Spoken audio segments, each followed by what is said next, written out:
Hola, hoy voy a leer un ensayo de George Orwell llamado La libertad de prensa, que recomiendo cada que puedo. Pero antes de leerlo voy a enseñar las ediciones en las que tengo este texto impreso. Primero en esta, que no sé, creo que lo he mostrado una vez, no recuerdo. Ensayos de Orwell. Recoge, creo, todos, no sé si todos o la mayoría. Y no creo que todos, porque hay años lo separa por años. Y hay años en los que no hay muchos. Entonces, como él era periodista, no creo que en esos años solamente haya escrito pocos, pues, ¿no? A ver, por ejemplo, entre 1928 y 1937 hay 1, 2, 3, 4, 5, 6, 7, 8, 9, 10, 11. Y ya pues no creo que haya escrito 11 solamente, pero seguramente son los más significativos. Entonces, lo tengo en dos versiones, en este de acá, ¿ya? Y otro que se supone que siempre va junto a la novela Rebelión en la Granja, como prólogo, ya, porque en el texto se menciona cómo fue el proceso de publicación de Rebelión en la Granja. Ya, en este. Rebelión en la Granja. Ahí está. La libertad de prensa. Está al revés. Y acá también está. No está. Pero acá está. La libertad de prensa. Tengo otro Rebelión en la Granja, pero en este no viene. Es en editorial Lucemar. Lucemar. 1984 y Rebelión en la Granja. Acá está después de la mitad más o menos el libro. ¿Es así? Pero no viene de frente la novela, no viene el prólogo, que alimenta bastante ese texto. O sea, es como si fuera un mini libro aparte. Obviamente en el libro ensayos no, pues no, porque hay bastantes de buena calidad, pero comparando el texto de la novela, o sea, Rebelión en la Granja y La libertad de prensa, por sí mismos son muy ricos en contenido. Y creo yo que como es tradicional incluirlo, debería estar en todas sus ediciones. A pesar de que muchas personas cuando leen un libro se saltan el prólogo. Creo que esto no indica pues ningún spoiler ni nada. No trata nada sobre la novela, sino más bien sobre el proceso de la publicación. Y en la ficha técnica de este libro de Rebelión en la Granja aparece el prólogo como un texto aparte. Porque lo presenta otro traductor. Dice, de la traducción del prefacio 2013, Miguel Temprano García. Ya. Y la traducción del texto de la novela en sí es diferente, pues no es otro traductor. Y en este libro no dice quién lo traduce, pero supongo yo que es el mismo traductor para todos los ensayos. Editor y traductor. A ver. Ajá. Bueno, el grupo Penguin. El grupo Penguin dice acá. Ya. Y otra particularidad que encontré es que es diferente la traducción de acá y la traducción del otro libro. No sé por qué, si pertenecen los dos a Penguin. Creo que lo que se buscó es que haya una uniformidad en todos estos ensayos que se publican. Esto de acá. Que haya una uniformidad, entonces se mandó a traducir otra vez, creo yo. No tengo entendido en qué otras ediciones de Rebelión en la Granja también se incluya este prólogo, porque la que mayormente he visto es esta de acá, y en otras ediciones que son más económicas y que seguramente como esta de Lucemar no lo incluye. Ya, con esa introducción voy a pasar a la lectura. 2, 3, 4, 5, 6. Son 12 páginas, 12, 13 páginas. Ya, lo voy a leer en la edición que viene aquí, en la versión que viene aquí de Rebelión en la Granja, ya, porque la letra es más grande. A ver, comienzo. La libertad de prensa. ¿En qué año fue publicado? El 17 de agosto de 1945 en Londres, y en Nueva York fue publicado el 26 de agosto de 1946, recién terminada la Segunda Guerra Mundial. Ya, contexto. Nada, recién terminada la Segunda Guerra Mundial, no hay más contexto. Listo. Ah, ya. Y ¿cómo se puede decir? La cercanía de Inglaterra, porque Eric Blair, que es su nombre real de George Orwell, es inglés. La cercanía de Inglaterra con la Unión Soviética, ¿sí? De la prensa, del gobierno, de las... ¿cómo se puede decir? De las... de la animación, del entusiasmo, ¿no? Compartían entusiasmo, compartían fines. Entonces había mucha cercanía, ¿sí? Por derrotar al nazismo. ¿Qué más? Ah, ya, este ensayo fue publicado aparte, no fue incluido por el mismo Orwell como prólogo de Rebelión en la Granja, porque este libro fue de después. Bueno, tengo entendido que es así, ¿ya?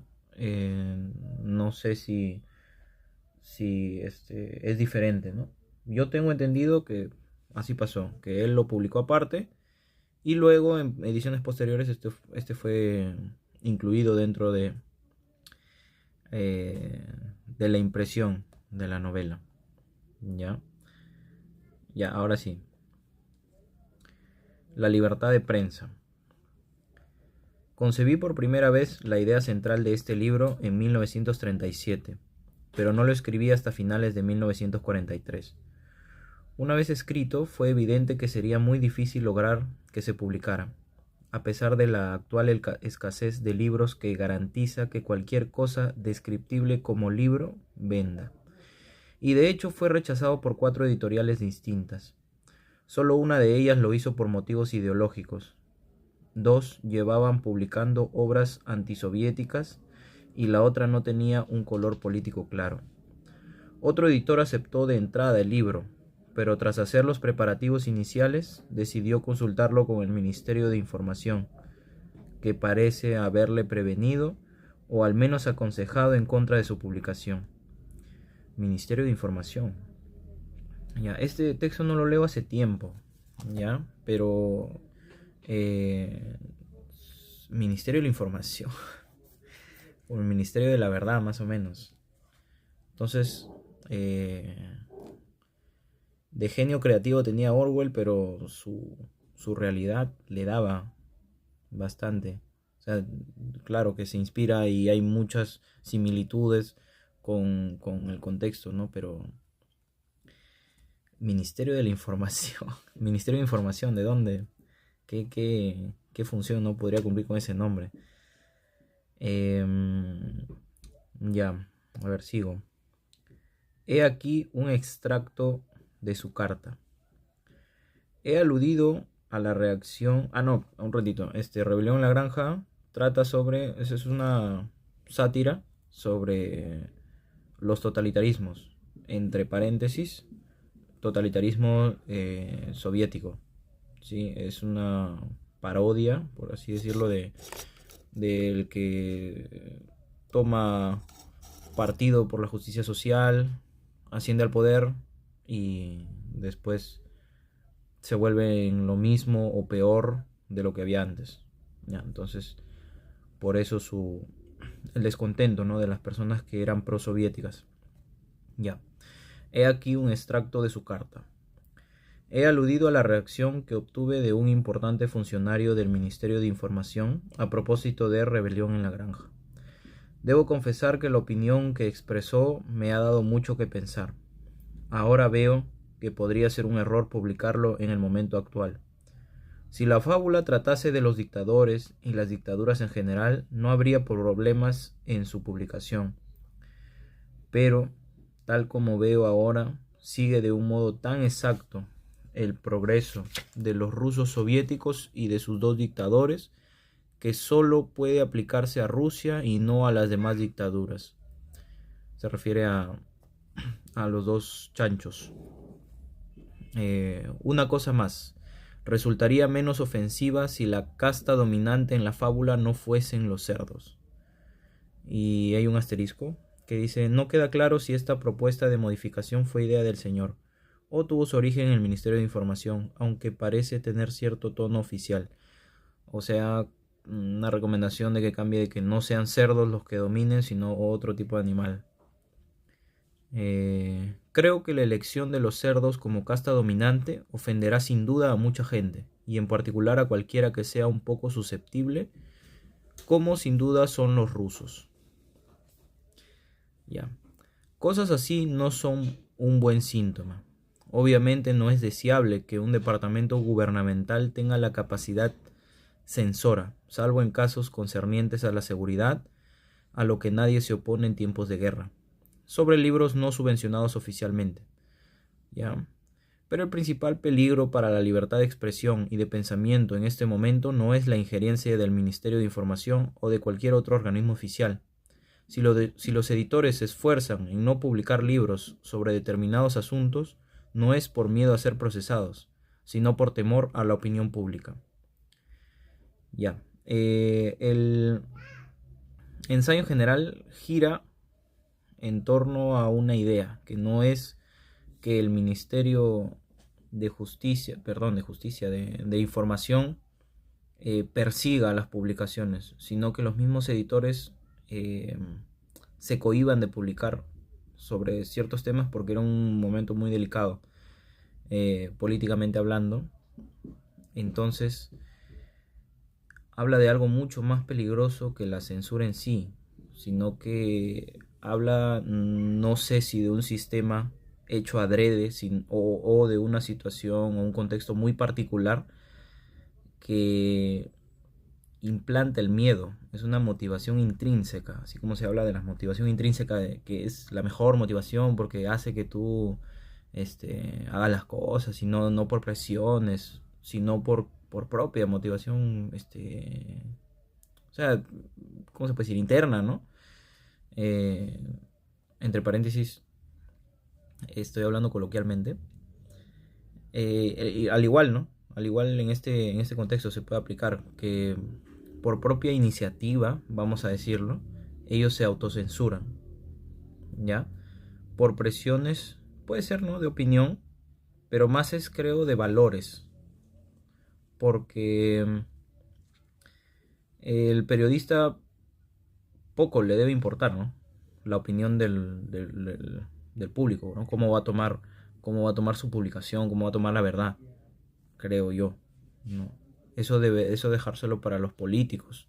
Cómo es que va la gente a reaccionar a alguna declaración. Pero la verdad es la verdad, así tal cual.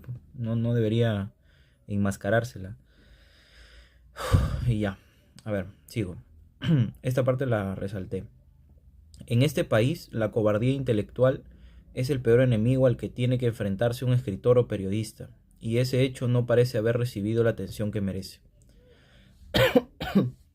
Cualquier persona ecuánime con experiencia periodística admitirá que durante esta guerra la censura oficial no ha sido demasiado quisquillosa.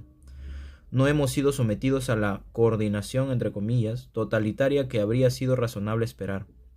La prensa tiene algunos motivos de queja justificados, pero en conjunto el gobierno se ha comportado bien y ha sido sorprendentemente tolerante con las opiniones minoristas.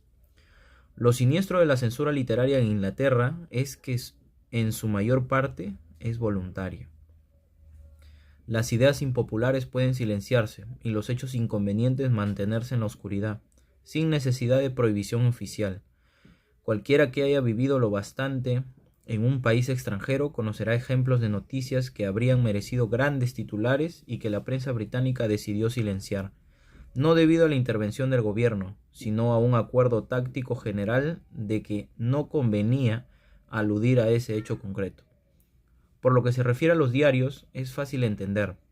La prensa británica está muy centralizada y la mayor parte se halla en manos de personas adineradas que tienen todo tipo de motivos para no ser honrados respecto a ciertas cuestiones de importancia. Pero la misma censura velada funciona también en los libros y las revistas, igual que en las obras de teatro, la radio y las películas. En cualquier momento determinado hay una ortodoxia, una serie de ideas que se considera que las personas bien pensantes aceptarán sin discusión. No es que esté prohibido decir esto, aquello o lo otro, sino que no se hace, igual que en plena época victoriana aludir a los pantalones en presencia de una dama era algo que no se hacía. Esta parte es buena, ¿no? No es que esté prohibido decir esto, aquello o lo otro, sino que no se hace.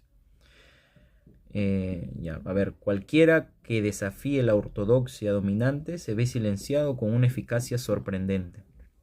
Casi nunca se presta atención a una opinión pasada de moda, ni en la prensa popular ni en las revistas intelectuales.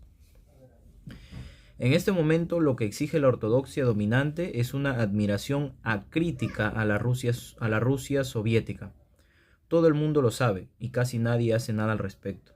Cualquier crítica seria al régimen soviético, cualquier revelación de algún hecho que el gobierno soviético preferiría mantener oculto, es prácticamente impublicable. Y esta conspiración a escala nacional para complacer a nuestro aliado ocurre curiosamente contra un fondo de auténtica tolerancia intelectual. Pues, aunque uno no pueda criticar al gobierno soviético, al menos tiene relativa libertad para criticar el nuestro. Casi nadie publicará un ataque contra Stalin, pero resulta bastante seguro atacar a Churchill, al menos en libros y revistas. Y a lo largo de los 5 años de guerra, 2 o 3 de los cuales hemos combatido por la supervivencia nacional, se han publicado sin la menor intromisión por parte del gobierno incontables libros, panfletos y artículos en defensa de un acuerdo de paz. Es más, su publicación no ha despertado el menor rechazo, siempre que el prestigio de la URSS no se viera comprometido. Se ha respetado razonablemente el principio de la libertad de expresión. Hay otros asuntos prohibidos y enseguida aludiré a alguno de ellos, pero el síntoma más grave es la actitud ante la URSS. Es, por así decirlo, espontánea y no se debe a la acción de ningún grupo de presión. Espontánea. O sea, como no se habla del jefe, no se habla de mal de la mamá, no se habla mal del papá, no se habla mal de la familia, algo así, ¿no? O sea, es una autocensura, no es que te van a pegar o te van a criticar, ¿no? Es algo interiorizado. El servilismo con que la mayor parte de la intelectualidad inglesa se ha tragado y ha repetido la propaganda rusa desde 1941 resultaría sorprendente si no fuese porque ya se ha comportado así en otras ocasiones. Es una cuestión controvertida En una cuestión controvertida tras otra se ha aceptado el punto de vista ruso sin discusión ninguna y se ha publicado con total desprecio por la verdad histórica o la decencia intelectual. Por citar solo un ejemplo, la BBC celebró el 25 aniversario del Ejército Rojo sin aludir a Trotsky, lo cual es tan exacto como conmemorar la batalla de Trafalgar sin citar a Nelson, pero no despertó ni una sola protesta entre la intelectualidad inglesa. Sí, hay algunas, como esta, alusiones que la gente no dice nada. O sea, pareciera que todos nos damos cuenta, o bueno, algunos, ¿no? Algunos los que podríamos estar atentos. Hay publicaciones que resultan así extrañas, que no aluden a un hecho. Por ejemplo, aquí, el 5 de abril pasa muy, muy desapercibido, o hechos parecidos, ¿no? No sé, el 11 de septiembre solo se habla de lo más reciente, que es lo de las Torres Gemelas, pero no de otros hechos que pudieron ocurrir en nuestra América Latina, y fechas así, ¿no? O sea, no hay el silencio periodístico no es criticado o no es publicitado como malo, ¿no? Hay, como hace rato dije, la verdad es la verdad, pero a veces hay verdades que se escuchan más frecuentemente y verdades a medias, ¿no? Son verdades a medias que se escuchan más frecuentemente, por eso tienen más autoridad, entre comillas, y no se les puede criticar, ¿no? O uno que no es escritor, que no es líder de opinión, lo piensa, pero no encuentra representación en alguien que critique esas ideas, ¿no? O sea, no busca una idea parecida en la prensa y no hay, no existe. Y parece ser algo negativo y lamentablemente se está perdiendo, ¿no? Ya no me imagino muchas personas así que hablen, ¿no? Como Orwell. A ver, ¿dónde me quedé? Ya. Eliminando las pruebas.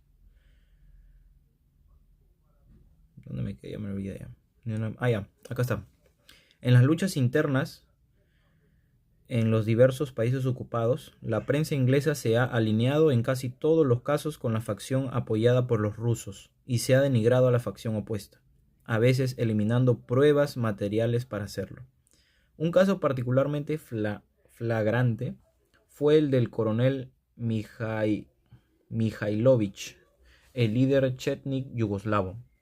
Los rusos, que tenían a su propio protegido yugoslavo en el mariscal Tito, acusaron a Mikhailovich de colaborar con los alemanes. Esa acusación fue rápidamente apoyada por la prensa británica. Los seguidores de Mikhailovich no tuvieron oportunidad de responder y los hechos que la contradecían sencillamente no se publicaron. En julio de 1943, los alemanes ofrecieron una recompensa de 100.000 coronas de oro por la captura de Tito y una recompensa similar por la captura de Mikhailovich. La prensa británica se cansó de repetir lo de la recompensa ofrecida por Tito, pero solo un periódico aludió, y en letra pequeña, a la ofrecida por Mikhailovich, y las acusaciones de colaboración con los alemanes continuaron. Cosas muy parecidas ocurrieron durante la Guerra Civil Española. También entonces las facciones del bando republicano, que los rusos habían decidido aplastar, fueron despiadadamente calumniadas en la prensa inglesa de izquierdas y no se publicó ningún artículo en su defensa, ni siquiera una carta. En la actualidad no solo se considera reprobable cualquier crítica a la Unión Soviética, sino que incluso se mantiene en secreto, en algunos casos, la existencia de dichas críticas. Por ejemplo, poco antes de su muerte, Trotsky había escrito una biografía de Stalin, ¿va? Es presumible que no se tratara de un libro totalmente objetivo, pero también es evidente que sí era comercial. Un editor estadounidense se había venido a publicarlo y el libro estaba impreso. Tengo entendido que se habían enviado ejemplares a los críticos cuando la URSS entró en la guerra. El libro se retiró de inmediato. Ni una palabra de todo esto ha aparecido jamás en la prensa británica, aunque es evidente que la existencia de un libro semejante y su supresión era una noticia que bien valía unos cuantos párrafos. Es importante distinguir entre la censura que la intelectualidad literaria inglesa se impone voluntariamente y la que en ocasiones pueden ejercer los grupos de presión. Notoriamente, ciertos asuntos no pueden cuestionarse por culpa de un conflicto de intereses. El caso más conocido es el escándalo de patentes de medicinas. Por otro lado, la Iglesia Católica tiene considerable influencia en la prensa y puede silenciar hasta cierto punto las críticas. Casi nunca se da publicidad a un escándalo en el que esté implicado un sacerdote católico, hasta ahorita. Mientras que cualquier sacerdote anglicano que se meta en líos, por ejemplo, el vicario de Stephen, pasa directamente a los titulares. Es muy raro ver en el cine o en el teatro una obra de tendencia anticatólica. Todos los actores saben que una obra teatral o una película que se mofe de la Iglesia Católica, es probable que sufra el boicot de la prensa y acabe en fracaso. Pero ese tipo de cosas son inofensivas, o al menos comprensibles. Claro, quizá por el hecho de que la iglesia es una institución muy grande, muy poderosa y transnacional, mundial, universal, que se mete en todos los aspectos de la vida. Creo yo que se va a aludir a que a la diferencia que hizo, ¿no?, entre los dos tipos de censura. Cualquier organización protege sus intereses, como mejor puede, y la propaganda descarada no tiene por qué ser reprobable. Es tan improbable que el Daily Worker publique hechos poco favorables para la URSS como que el Catholic Herald acuse al Papa. Pero cualquier persona con dos dedos de frente sabe lo que son el Daily Worker y el Catholic Herald. Lo inquietante es que en lo que se refiere a la URSS y sus políticas, no se puede esperar una crítica inteligente y ni siquiera en muchos casos meramente honrada por parte de los escritores y periodistas. No sé qué significa el SIC entre corchetes. Siempre he visto que, bueno, cajitas, esas que son así planitas. No sé si se llama corchetes, creo que se llama. No, llaves son las otras. SIC, y exactamente igual que en el texto mecanografiado. No sé qué significa. SIC, también hay otro que es IBIT, pero no sé cuál es su significado. A ver, sigo, lo repito, ¿no? Porque me desconcentré ahí. Lo inquietante es que, en lo que se refiere a la URSS y sus políticas, no se pueda esperar una crítica inteligente y ni siquiera, en muchos casos, meramente honrada, por parte de los escritores y periodistas liberales que no sufren una presión directa para obligarles a falsificar sus opiniones. Stalin es sacrosanto y ciertos aspectos de su política no pueden discutirse seriamente. Esta norma se ha observado de manera casi universal desde 1941, pero llevaba aplicándose en mayor grado de lo que se cree desde hacía 10 años. En todo ese tiempo, las críticas del régimen soviético desde la izquierda solo podían darse a conocer con dificultad. Había una enorme producción literaria antirrusa, pero casi toda procedía del bando conservador y era claramente deshonesta, caduca y estaba inspirada por motivos sórdidos. Por otro lado, había un torrente casi igual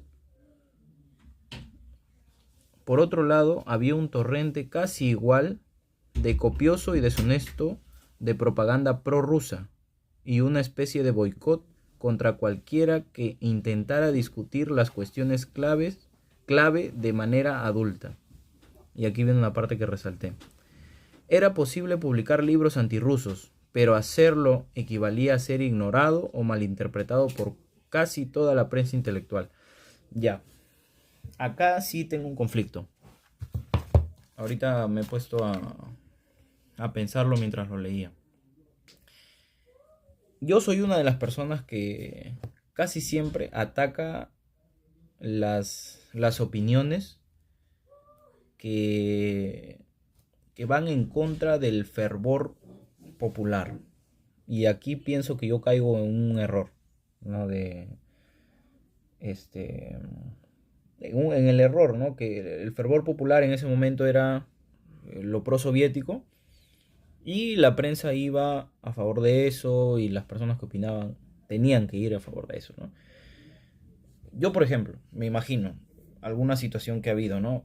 Lo de las muertes aquí en Perú, ejecuciones extrajudiciales, ¿no? Con el nombre que se quiera poner, muertes de personas por acción, por decirlo menos, negligente de las Fuerzas Armadas, ¿ya? ¿Cuál es lo popular de si atacar a los militares, atacar a los responsables, a las autoridades que dieron las órdenes para que se actuara así? Quizá, no quizá, no, yo en esos casos, soy de las personas que atacaría a los que opinan en contra de que se investigue. O bueno, no en contra de que se investigue, sino que quieran ponerse en una posición no extrema, no totalmente inquisidora contra ese grupo de personas, ¿no? Esos militares, esas autoridades. No sé si me dejo entender. O sea, yo soy de los que van a los extremos, podría decirse, en situaciones límite. O es esto, y si estás en medio o criticas esto, estás del otro lado. Algo así. Ya, entonces mientras lo leo me he dado cuenta de eso, ¿no? O por ejemplo, en la marcha contra Manuel Merino, quizá en esos 3, 5 días que hubo mucha revuelta, algún periodista que defendiera su gestión o que defendiera su claro, o sea, que defendiera su continuidad, haya sido con un argumento válido, que era, el argumento válido era que era constitucional. O sea, no, que dijera, esta asociación es constitucional, estaba mal. Y por el fervor quizá uno se decanta por cualquiera de los dos extremos, porque la respuesta no puede ser un vamos a ver, un puede ser. Era una situación límite y había que tomar una decisión, era sí o no. Y había que ponerse para decidir un sí en el extremo más extremo del sí y para decir no en el extremo más extremo del no, o ver a una persona que decía más o menos, que dudaba, ponerla en el otro extremo, ¿no? O sea, tú no quieres que se dé. Ya, corté el video porque me di cuenta de que me faltan 2 minutos para que se acabe mi memoria. Eh, ya, me quedé en que o era sí o era no. Y los que dudaban, los que estábamos en el extremo del sí, eran traidores y no.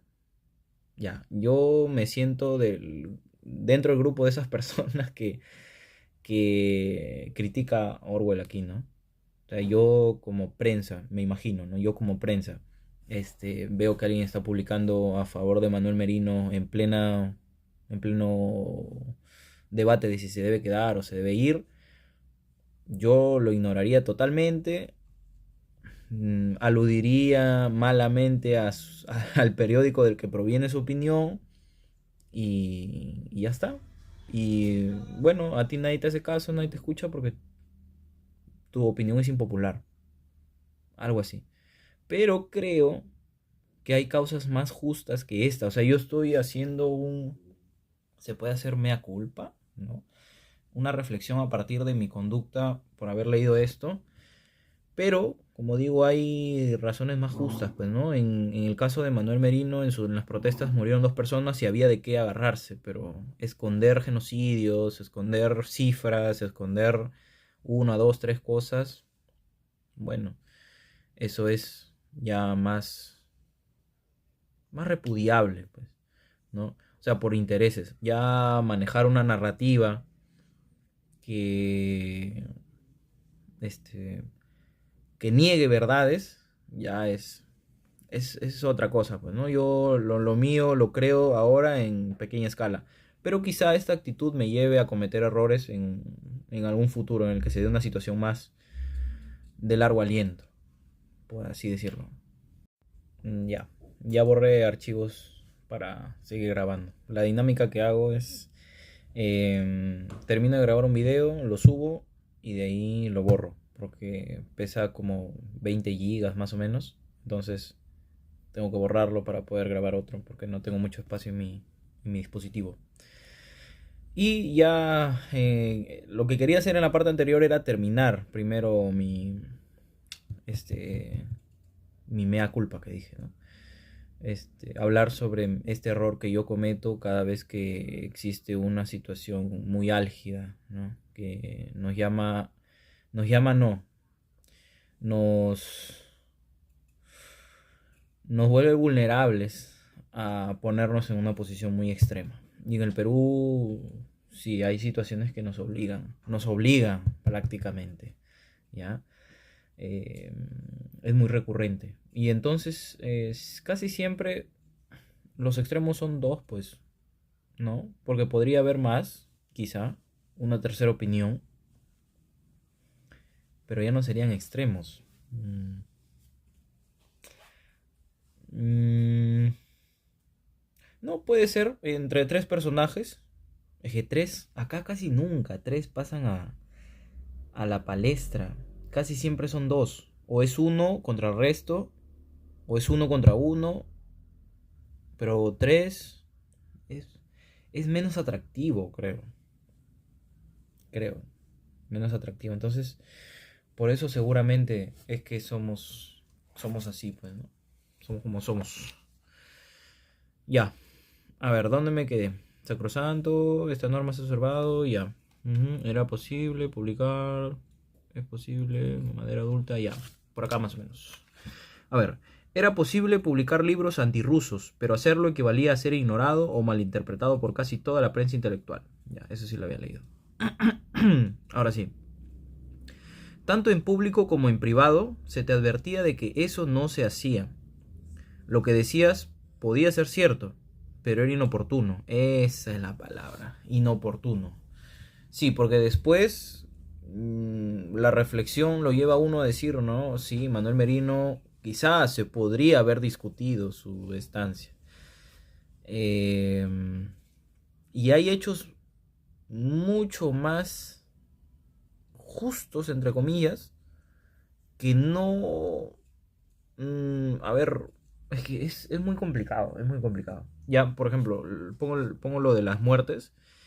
En ese momento, claro, todos debíamos tener la posición, pero es que cuando digo todos deberíamos tener la posición es como, ¿por qué? O sea, ¿por qué estaría mal que una persona esté en contra de decir eso? Quizá porque es la normativa actual que un militar no puede ejecutar a una persona de su país desarmada, ¿no? Etcétera, ¿no? Lo que la norma implique, no sé exactamente qué diga, pero se entiende, ¿no? Que no pase eso. Entonces una opinión en contra sería una opinión sin argumento, infundamentada, o una discusión para otro tema, ¿no? Debería normarse diferente y así, ¿no? Pero en ese momento la situación lo que implica, no, pues, y,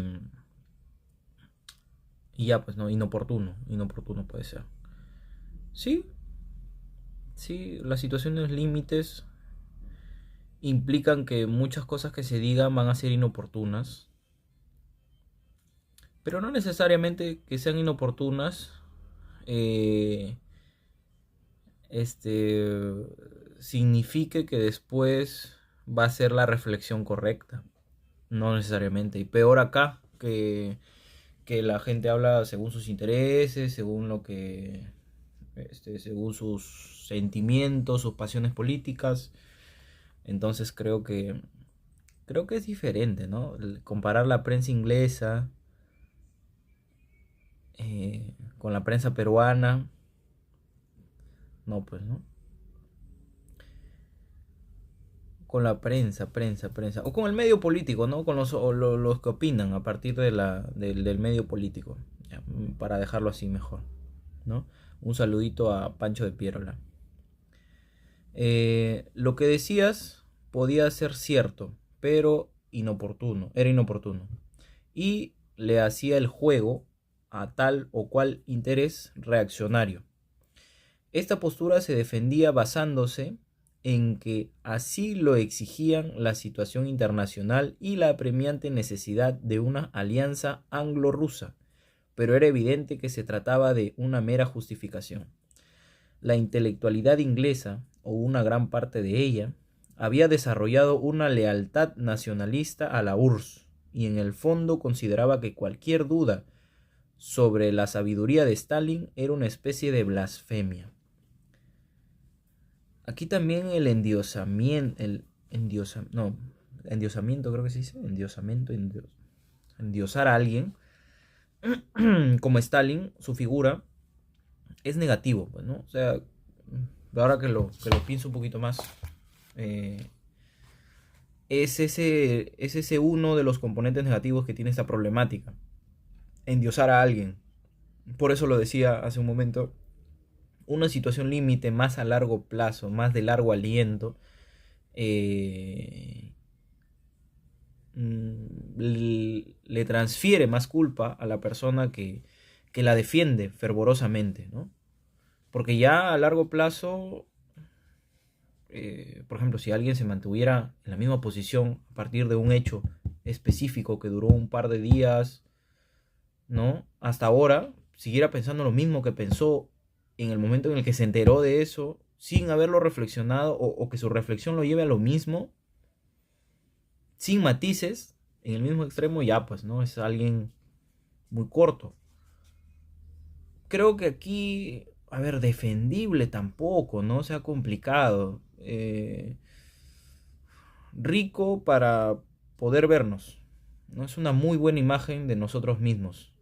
Es que es una guerra mundial también. No estoy tratando de justificar para nada.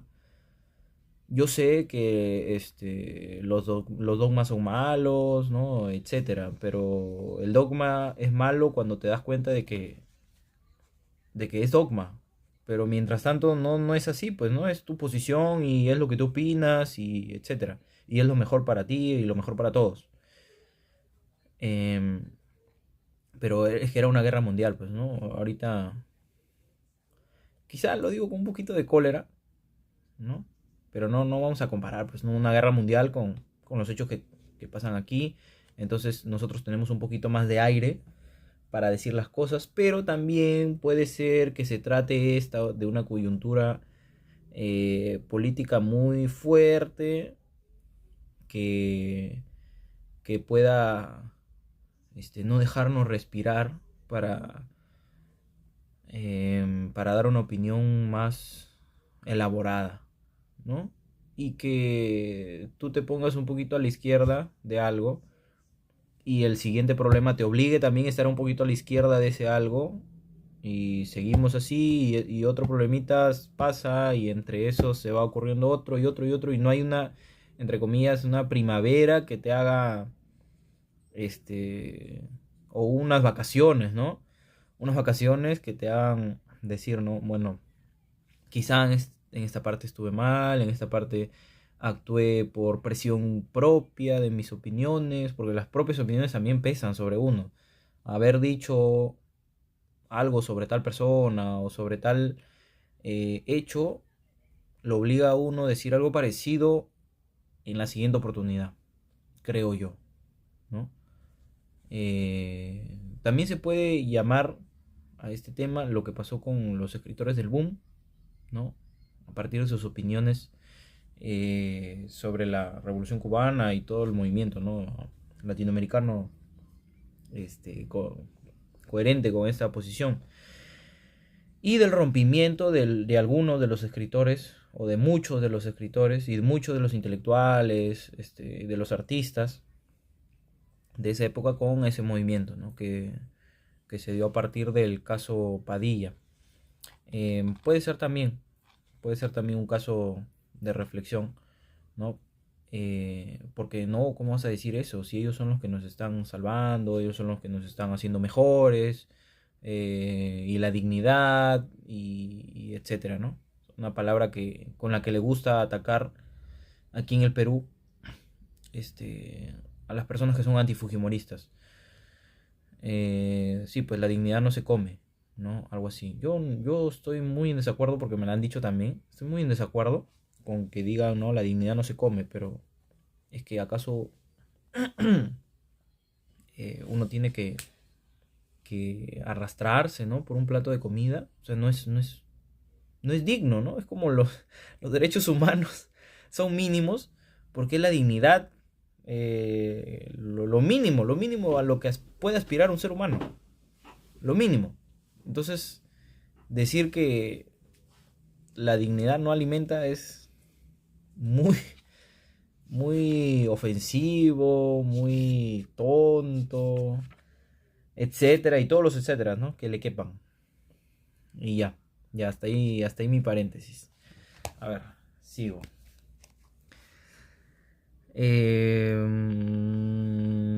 ¿Dónde me quedé? Ya, acá. Rusia y en cualquier otra parte se juzgaban según sus patrones distintos. No, ya. La intelectualidad inglesa, o una gran parte de ella, había desarrollado una lealtad nacionalista a la URSS y en el fondo consideraba que cualquier duda sobre la sabiduría de Stalin era una especie de blasfemia. Ya. Los acontecimientos en Rusia y en cualquier otra parte se juzgaban según patrones distintos. Las interminables ejecuciones en las purgas de 1936 a 1938 fueron aplaudidas por personas que toda su vida se habían opuesto a la pena capital, y se consideraba tan correcto dar publicidad a las hambrunas cuando ocurrían en la India como ocultarlas cuando sucedían en Ucrania. Y si eso era y si eso era cierto antes de la guerra, el ambiente intelectual ciertamente no ha mejorado. Ya. Pero, por volver a mi libro, la reacción de la mayor parte de los intelectuales ingleses será muy sencilla. No debería haberse publicado. Como es natural, los críticos que dominan el arte del insulto no lo atacarán por razones políticas, sino literarias. Dirán que es un libro tonto y aburrido y un desperdicio de papel. Puede que estén en lo cierto, pero evidentemente esa no es toda la historia. Uno no dice que un libro no debería haberse publicado, solo porque sea un mal libro. Después de todo, se imprimen kilómetros de tonterías a diario sin que nadie se queje. Eso sí, tiene mucha razón acá, ¿no? O sea, hace un... se desprende un poco de la soberbia de decir no tienen razón, o están mal, mi libro es bueno, o merece ser impreso, y lo justifica un poco con que sí, a diario se imprimen un montón de esas tonterías, ¿no?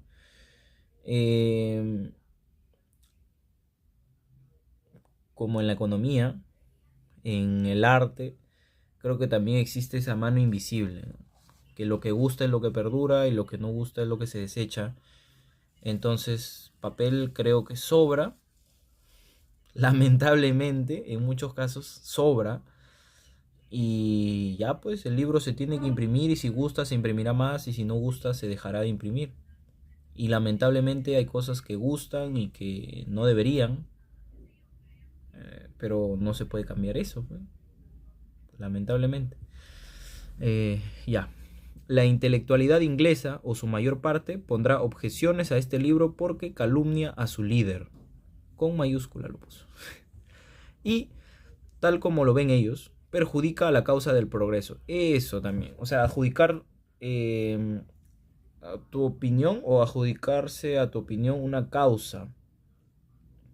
Que es lo socialista, ¿no? O sea, los socialistas siempre busca que con tal de que la causa se dé, o sea, el compromiso, ¿no?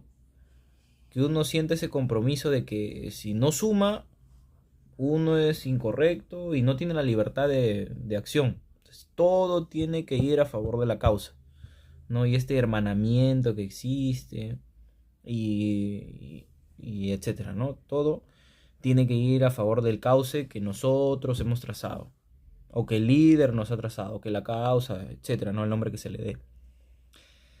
Ya, a ver, si hiciera lo contrario no tendrían nada que decir, ni aunque sus defectos literarios fuesen 10 veces más flagrantes de lo que son.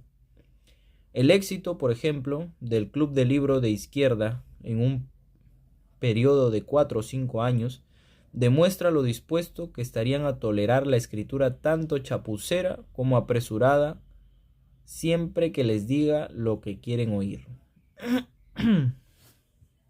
Ya. La cuestión es muy sencilla. ¿Tiene cualquier opinión, por impopular o absurda que sea, el mismo derecho a ser publicada? Ya. Justo vi un video sobre las opiniones y creo que ha logrado centralizar algo que no he podido decir o no he podido escuchar en algún otro lugar a partir de las opiniones. Todas las opiniones se respetan, o sea, lo que sí escuchaba era, no, se respetan las personas, no las opiniones, ya, más o menos. Pero lo más exacto ha sido esto que escuché. Se respeta el derecho a opinar. Nunca se debería quitar el derecho a opinar. Pero respetar las opiniones, no necesariamente, ¿no? En ningún caso. Ese creo que es el, ¿cómo se puede decir? El punto final con respecto a esto de se debería respetar la opinión, se debería publicar. No, publicar, claro, publicar todo. Todo. O sea, la, el derecho a opinar se debería respetar en todos los casos. Seas racista, seas nazi, etcétera. O sea, opinar puede cualquiera. A partir de eso, que cause una consecuencia, ya es otra cosa, pues, ¿no? El desprecio de las personas o alguna pena, ya sea privativa de la libertad, etcétera, ¿no? Por manejar discursos de odio. Pero el derecho a opinar creo que no debería quitársela a nadie por, por lo de siempre, ¿no? Lo de siempre me refiero a en algún momento las autoridades que estén de turno van a poder decidir de qué opiniones sí, qué opiniones no, y ya no va a ser, ¿no? Como por ejemplo la pena de muerte se acepta en tales casos, ¿no? Y vamos a poder matar personas según nuestro criterio. Bravo, todos tenemos un buen criterio y aceptamos que nuestra forma de decidir es la correcta. Pero va a llegar un día en que no, personas malintencionadas, y lo estoy diciendo lo más niño posible, ¿no? Lo más y más crédulo posible. Algún día va a llegar una persona que va a tener ideas diferentes y va a, a decidir quién va a morir, ¿no? Tergiversando esta norma. Ya, entonces en eso queda. De que el derecho a opinar sí, pero todas las opiniones no van. Planteada de ese modo, cualquier intelectual inglés sentirá que debe responder afirmativamente. Pero si le damos una forma concreta y preguntamos, ¿y qué hay de un ataque a Stalin? ¿Merece ser publicado? La respuesta será que no. En ese caso, la ortodoxia dominante parece haberse visto desafiada y por tanto se deja en suspenso el principio de la libertad de expresión. Ahora bien, cuando uno exige libertad de expresión y libertad de prensa, no está exigiendo libertad absoluta. Siempre debe haber, y en cualquier caso siempre habrá, cierto grado de censura mientras perduren nuestras sociedades. Pero la libertad, como dijo Rosa Luxemburg, es la libertad para los demás. El mismo principio defienden las famosas palabras de Voltaire: detesto lo que dices y defenderé hasta la muerte tu derecho para decirlo. Sí, de todas maneras. Si la libertad intelectual, que sin duda ha sido uno de los rasgos distintivos de la civilización occidental, significa algo, es que todo el mundo tenga derecho a decir y publicar lo que considere cierto, siempre y cuando no perjudique de un modo indiscutible al resto de la comunidad. Entre paréntesis, los discursos de odio. Tanto la democracia capitalista como las versiones occidentales del comunismo han dado hasta hace poco ese principio por supuesto. Nuestro gobierno, como he señalado ya, sigue fingiendo respetarlo. La gente de la calle, en parte tal vez porque no está lo bastante interesada en las ideas para ser intolerante respecto a ellas, sigue diciendo vagamente: supongo que todo el mundo tiene derecho a tener su opinión. Solo, o en cualquier caso principalmente, la intelectualidad científica y literaria, justo quienes deberían ser los guardianes de la libertad, empiezan a despreciarlo, tanto en la teoría como en la práctica. Uno de los fenómenos peculiares de nuestro tiempo es el liberal renegado. Más allá de la conocida máxima marxista de que la libertad burguesa es una ilusión, hay una tendencia cada vez más extendida a argumentar que solo se puede defender la democracia burguesa con métodos totalitarios. Si uno ama la democracia, dice esa teoría, debe aplastar a sus enemigos sin reparar en los medios. ¿Y quiénes son sus enemigos? Siempre resulta que no solo son quienes la atacan abiertamente y a conciencia, sino quienes la ponen objetivamente en peligro propagando doctrinas equivocadas. En otras palabras, defender la democracia implica destruir la independencia de pensamiento. Ya. Ahí viene otro tema, ¿no? Yo tengo un conflicto a partir de la democracia porque todavía no ha llegado a mis manos un texto o autores, porque no tengo entendido, ¿no?, quienes hablan en contra de la democracia, que es algo aceptado y y totalmente hecho, ¿no? O sea, la democracia es porque es y punto, y así tiene que ser. Y lo demás está mal, ¿no? Entonces, la democracia como dogma, no sé hasta qué punto puede ser peligrosa. Y me gustaría ahondar más en ese tema, de por qué no se cuestiona la democracia, porque nunca, siempre, o sea, es que un sistema en el que puedas, que fomenta, ¿no?, la discusión, pero que no está en discusión, algo así, ¿no? Es un sistema que fomenta la discusión, pero que no está en discusión, el propio sistema, el sistema en sí. Y no sé hasta qué punto puede llegar a ser peligroso eh, ese axioma, entre comillas, ¿no? Hasta qué punto puede ser peligroso. Sí sabemos las consecuencias de que dejen hablar a ciertas personas o que se ataquen ciertas formas de pensar diferente, ¿ya? Pero no veo una relación directa todavía porque no he reflexionado a partir del tema y no he leído nada a partir de lo mismo, ¿no? Entonces, sería un buen tema para ahondar, para profundizar. Ya. En otras palabras, defender la democracia ya. Ese argumento se utilizó, por ejemplo, para justificar las purgas rusas. Ni los rusófilos más fervientes creyeron que todas las víctimas fuesen culpables de todo lo que se les acusaba, pero al defender opiniones heréticas perjudicaban objetivamente al régimen, y por tanto era justo no solo masacrarlos, sino desacreditarlos mediante falsas acusaciones. La misma argumentación se utilizó para justificar las mentiras que circularon en la prensa de izquierdas a propósito de los trotskistas y las demás minorías republicanas en la Guerra Civil Española, y volvió a utilizarse como motivo para protestar contra el derecho de habeas corpus cuando liberaron a Mosley en 1943.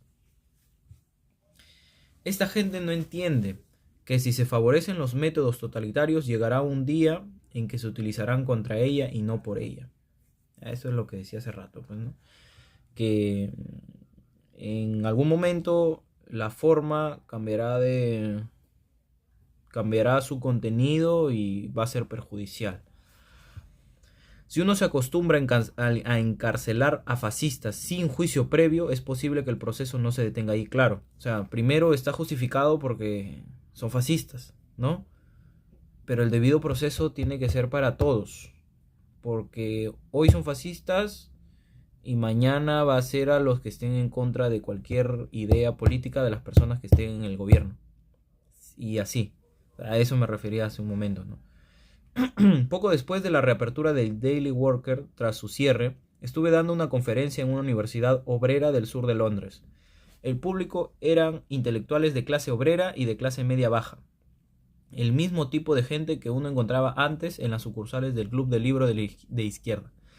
La conferencia versaba sobre la libertad de prensa y al final, para mi sorpresa, varias personas se pusieron en pie y me preguntaron si no opinaba que la supresión del veto al Daily Worker era un grave error. O sea, levantarle la censura a un medio de comunicación, ¿ya? Cuando les pregunté por qué, respondieron que era un periódico de lealtad dudosa y que no debería tolerarse en tiempos de guerra. Eso también, pues, tiempos de guerra. Ya. Terminé defendiendo al Daily Worker, como Voltaire, que me ha calumniado en más de una ocasión. Pero ¿dónde había aprendido esa gente esa actitud esencialmente totalitaria? Con mucha certeza de los propios comunistas. La tolerancia y el decoro están profundamente arraigados en Inglaterra, pero no son indestructibles, y es necesario hacer un esfuerzo consciente para que sigan con vida. El resultado de predicar doctrinas totalitarias es debilitar el instinto por medio del cual los pueblos libres saben lo que es o no es peligroso. El caso de Mosley lo ilustra a la perfección. En 1940 fue muy pertinente encarcelar a Mosley, hubiese cometido o no técnicamente algún delito. Estábamos combatiendo por nuestra supervivencia y no podíamos permitirnos dejar en libertad a un posible colaboracionista. Tenerlo encerrado sin haberle sometido a juicio en 1943 se había convertido en un atropello. Claro. Y acá otra cosita que se abre, que me gusta conversar también. El caso de Bukele. O sea que se... Ya no sé si sea popular en este momento, que ya pasó mucho tiempo, ¿no? De la pacificación de El Salvador. Hablar sobre ese tema. Bueno, tampoco he escuchado opiniones en contra de Bukele. O sea, simplemente, no, los derechos humanos, no los está siguiendo. Pero no he escuchado una opinión a largo plazo sobre Bukele, ¿no? Esta la pensé, pero un poco titubeante, entre comillas, algo así. Eh, a partir, ¿no? de su actuar, no solo en su país, sino en su repercusión en toda América Latina. De que Bukele es el mejor presidente, incluso aquí se habla del Bukele peruano para presidente, eh, ¿no? Como, o sea, utilizando su figura. ¿Por qué? Porque concentró el poder para poder combatir una problemática, pero el poder sigue ahí. Y Bukele mañana, pasado mañana, muere o se va del poder y el poder va a seguir ahí. O sea, se ha institucionalizado una dictadura que fue construida para pacificar al país, pero que sigue ahí. Y Bukele se religió y no me llegan más noticias, ¿no? De que ah, sigue mejorando el país, sigue mejorando la economía, o tiene un plan de descentralización. O sea, la noticia de Bukele es el mejor dictador, el dictador más chévere, ¿no? Entre comillas. Él se puso así, algo parecido. El mejor dictador, el más chévere, el más bacán, ¿no? En Twitter. Pero, pero no llega el plan completo, pues, ¿no? Y quizá implique eh, la poca seriedad con que la prensa trata las noticias, o la superficialidad con la que se habla. Solo se habla de resultados, solo se habla eh, de lo más vistoso o de lo que más nos conviene, ¿no? Nosotros que estamos en una época de mucha delincuencia, mucha violencia en la calle, nos dicen que hay un pacificador y queremos imitar su modelo, pero no nos dicen las consecuencias negativas, o no nos hemos dado cuenta de las consecuencias negativas, o como dice Orwell, no es oportuno hablar de las consecuencias negativas.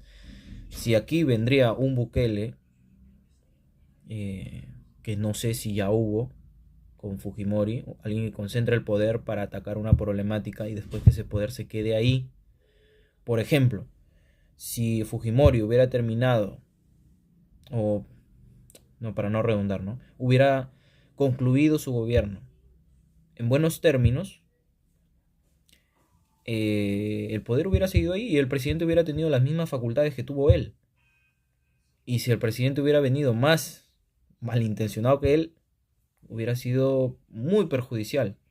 Después de que él salió, se desarmó o se intentó desarmar lo que él había construido, pero no fue por su propia voluntad, ¿no? O sea, fue porque era lo que se tenía que hacer. Pero yo,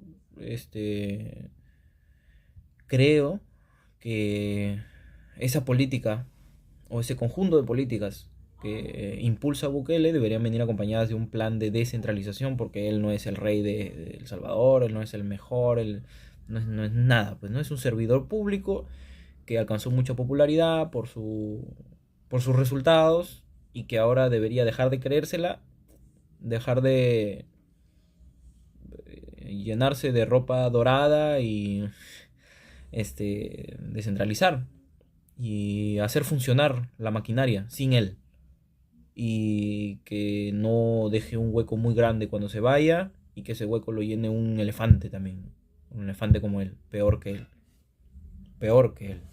¿no? Algo así. No, pero no es oportuno, pues, porque no, es el pacificador y todos deberíamos estar a su favor y estar en tratar de imitarlo, porque su modelo ha pacificado a su país y ahora son el país más seguro de América Latina. Ya, pues, algo así, ¿no? Quizá opinar en contra de Bukele debe ser lo mismo. Solo que ahora estamos en una época muy desinteresada, creo. O sea, ya no es como antes. Antes era más comprometida la discusión, ahora es como la indiferencia es más destructora, creo yo, ¿no? Pues, estás en contra de Bukele, ya, pues, no, chévere. El valor de la verdad estuvo bacán ayer. Estuvo muy bacán, muy chévere, muy interesante. Como para escuchar tu opinión en contra de alguien que ya me han dicho que es muy bueno y que es muy bondadoso y que es muy capaz, etcétera, ¿no? Entonces, algo así, ¿no? Ya los temas de conversación ya, ya son muchos más.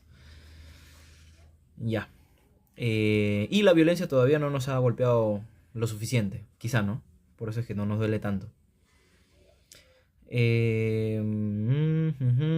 Ya, por acá más o menos dejar en libertad. Ya, a ver. Que la gente no lo entendiera así era un mal síntoma.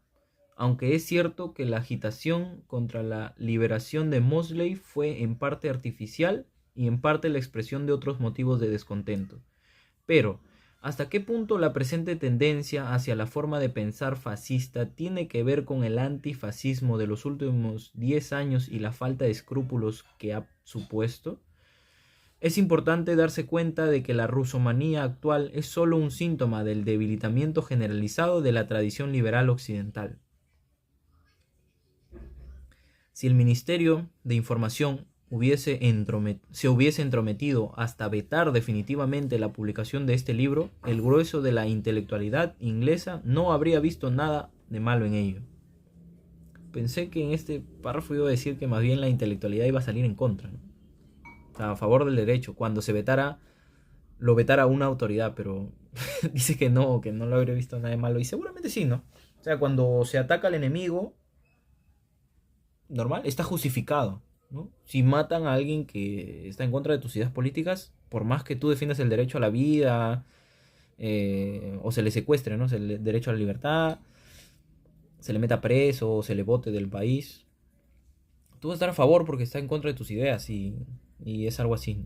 O sea, uno debería defender los principios más, ahora sí, dignos, más mínimamente dignos, y no dejarse llevar por el contenido de tus ideas. Primero están los derechos. Ahí sí. Y ya. La lealtad acrítica de la URSS es la ortodoxia dominante hoy. Y cuando ven amenazados los supuestos intereses de la URSS, están dispuestos a tolerar no solo la censura, sino la falsificación deliberada de la historia. Por citar un ejemplo, al producirse la muerte de John Red, el autor de 10 días que conmovieron al mundo, un relato de primera mano de los primeros días de la Revolución Rusa, los derechos de autor del libro pasaron a manos del Partido Comunista Británico, a quien, según tengo entendido, se los había legado Red. Unos años más tarde, los comunistas británicos, después de destruir cuantos ejemplares de la edición original habían caído en sus manos, publicaron una versión mutilada en que habían eliminado las alusiones a Trotsky. Y ahí yo dibujé un ojito de 1984. Porque es lo que... no, creo que sí debe mostrar el libro, ¿no? Está lleno de posita bonito. Ya. ¿Por qué? Porque esa era su chamba, la chamba de... ¿cómo se llamaba en 1984? De Winston Smith. Winston Smith. Le mandaban textos, recortaba nombres, recortaba fechas, cambiaba, modificaba y cambiaba así la historia, ¿no? Entonces, más o menos fue lo mismo, solo que no fue en una distopía, sino que fue en una perfecta democracia. Ya. publicaron una versión mutilada en la que habían eliminado las alusiones a Trotsky y en la que se omitían también la introducción escrita por Lenin.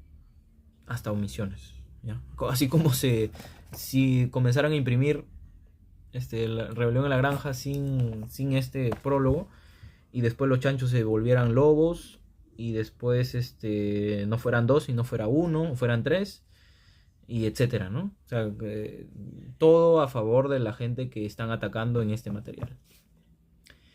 Si hubiese existido todavía una intelectualidad radical, este acto de falsificación habría sido expuesto y denunciado en todos los periódicos literarios del país. Pero también ocurre algo que es, cuando pasa un hecho así, lamentablemente es gradual y no nos damos cuenta. Porque no estamos 100% atentos a esa noticia. O sea, no es lo único que nos interese, sino que hay muchas cosas más. Y cuando es gradual, es peor todavía, ¿no? Como nuestros años 90, que fueron en algunos tiempos acelerado, en algunos tiempos muy gradual, y fue mellando de a pocos. Igual acá. El caso es que apenas hubo protestas. A muchos intelectuales ingleses les pareció lo más natural. Y esta tolerancia o pura falta de honradez implica mucho más que el que esté de moda sentir admiración por Rusia. Es muy posible que esa moda no dure. Es posible que cuando se publique este libro, Rebelión en la Granja... ya bueno. Entonces creo aquí veo que el prólogo sí estuvo incluido en el libro, porque se refiere a este libro, o bueno, no sé si los corchetes sean de él o del editor, pero se refiere a este libro como si fuera parte del... a este texto Rebelión en la Granja como si fueran parte del mismo libro. Entonces, no sé, voy a investigar, prometo, más a partir de este ensayo. Porque yo tengo entendido que fueron publicados aparte y luego, conforme pasaron los años, se incluyó en una de las ediciones y a partir de ahí ya. Pero igual la independencia, o sea, si yo veo el prólogo por otro lado, como es en este libro de acá, si lo veo por otro lado es igual de valioso como si viniera dentro de este texto, ¿no? O sea, son dos piezas independientes que son muy, muy, muy ricas de leer. Ya. Es posible que cuando se publique este libro, mis puntos de vista sobre el régimen soviético se hayan generalizado. Pero, ¿y qué? Cambiar una ortodoxia por otra no supone necesariamente un avance. El enemigo es la mentalidad del gramófono. Tanto si a uno le gusta el disco que está sonando en ese momento como si no. Conozco bien todos los argumentos en contra de la libertad de expresión y de pensamiento, los que afirman que no puede existir y los que defienden que no debería existir. Respondo sencillamente que no me convencen y que nuestra civilización se ha fundado durante más de 400 años en la idea opuesta. Hace más de 10 años que estoy convencido de que el actual régimen ruso es fundamentalmente malo y exijo el derecho a decirlo, por mucho que seamos aliados de la URSS en una guerra que quiero que ganemos.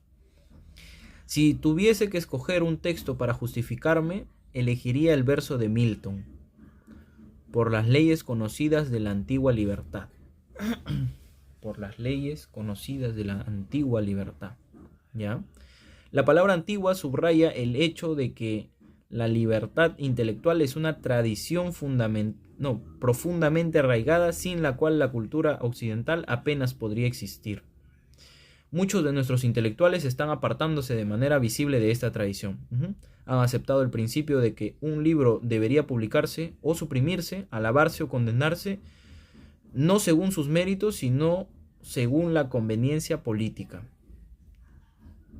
En ese caso la conveniencia política era, entre comillas, muy conveniente porque primero estaba el problema del fascismo y ya luego veríamos si es que se podía atacar a la URSS cuando ya esté completamente erradicado, lo primero. Pero no funciona así, pues. No se puede entregar mucho a ciertos poderes porque después es peligroso, como hice el ejemplo hace un momento, lo de Bukele. Y otros que no defienden este punto de vista, y otros que no defienden ese punto de vista asisten por pura cobardía. Un ejemplo de esto es el fracaso de los numerosos y ruidosos pacifistas ingleses que hacen oír su voz contra la veneración del militarismo ruso. Para dichos pacifistas, cualquier violencia es mala, y durante la guerra nos han animado a rendirnos o a firmar al menos una paz con componendas. Pero ¿cuántos nos han dado a entender que la guerra también es mala cuando la lleva a cabo el ejército rojo? Por lo visto los rusos tienen derecho a defenderse, mientras que en nuestro caso es un pecado mortal.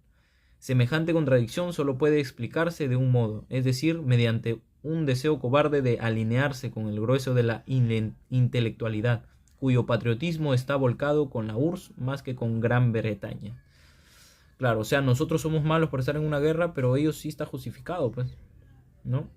Y las intervenciones, los excesos contra los propios pobladores, las represiones, etcétera. Sé que la intelectualidad inglesa tiene razones sobradas para ser timorata y deshonesta. De hecho, conozco de memoria los argumentos que emplean para defenderse.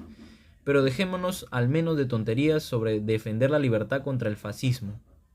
Dejémonos al menos de tonterías sobre defender la libertad contra el fascismo, ¿ya? Si algo significa la libertad es el derecho a decirle a la gente lo que no quiere oír. La gente corriente todavía se adhiere vagamente a esa doctrina y actúa en consecuencia. La gente corriente todavía se adhiere vagamente a esa doctrina y actúa en consecuencia. En nuestro país, no es así en todos los países, no lo era en la Francia republicana y no lo es en Estados Unidos.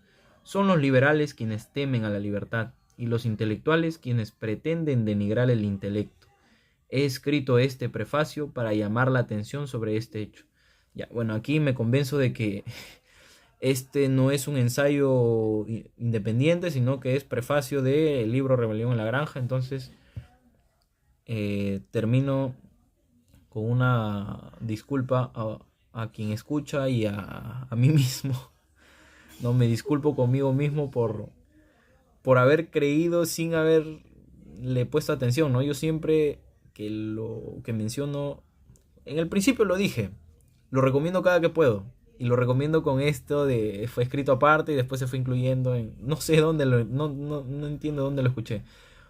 O quizá puede ser, no, es que no puede ser porque dice que es posible cuando se publique este libro, o sea, fue antes de su publicación, lo escribió antes de la publicación. Puede ser que lo haya escrito como prefacio, ¿ya? Que no se haya publicado en la primera edición el prefacio y que después se dijo ya, lo vamos a publicar el libro Rebelión en la Granja con el prefacio que escribió Orwell para este libro. Ya, puede ser, no sé, pero ya pues vamos a ver. Es que hay dos momentos diferentes de publicación aquí en el libro de ensayos. Dice la libertad de prensa, entre paréntesis Rebelión en la Granja.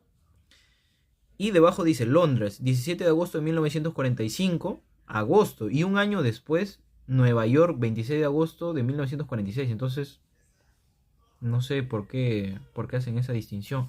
Aquí la traducción es distinta, como dije. Aquí habla no de la intelectualidad, sino de la inteligencia inglesa, refiriéndose al grupo de intelectuales. Inteligencia. También es un término que podría aludir a una perspectiva diferente que se tiene de este grupo, ¿no? La inteligencia. Yo también recuerdo haberlo leído con ese nombre. Creo que también lo leí acá. No recuerdo bien. Y ya pues, eso. Eso es lo que tenía que decir para hoy. Y un mensaje final reflexivo, o quizá más relajado, ¿no? A partir de lo que ya se ha dicho, es que no se olviden las cosas, ¿no?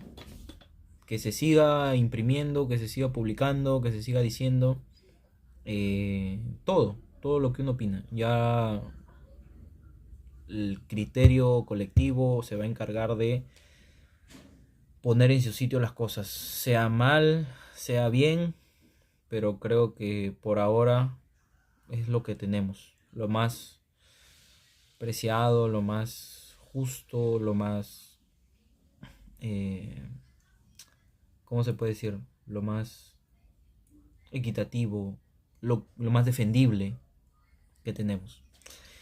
Y ya pues, a una alumna que me dijo que era fujimorista, dos alumnas que me dijeron que eran fujimoristas y me dijeron, tutor, entonces vamos a chocar, porque yo soy la persona más antifujimorista del mundo para, para mis alumnos, no sé por qué. O sea, no es que yo sea antifujimorista de nacimiento, sino que la propia reflexión a partir de lo que uno lee lo lleva a ese tema, ¿no? No es que yo afronte, o quizás sí, sí, quizá sí, cualquier situación que yo afronte que implique el fujimorismo, yo voy a estar en contra. Ya lo dije ya hace rato, que siempre tengo esa visión extremista.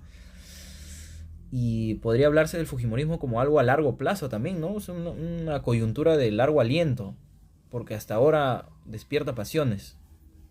Entonces, podría también analizarse bajo la perspectiva de este ensayo, ¿no? Entonces a ellas, lean, lean y lean todo, ¿no? No lean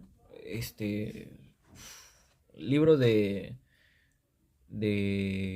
fanáticos, gritones, de, ¿cómo se puede decir? De payasos, sino también libros, todo, ¿no? O sea, todo lo que tenga que ver con el tema, lean.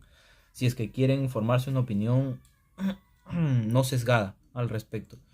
Lean, y no necesariamente leer, ¿no? Pueden ver documentales, pueden enterarse por noticias, pueden preguntarle a las demás personas, escuchar debates, darse cuenta de las cosas también en las noticias del día a día, lo que va pasando, reflexionar al respecto, y concentrarse bien en lo que pasa en las campañas, ¿no? Porque las campañas son las que nos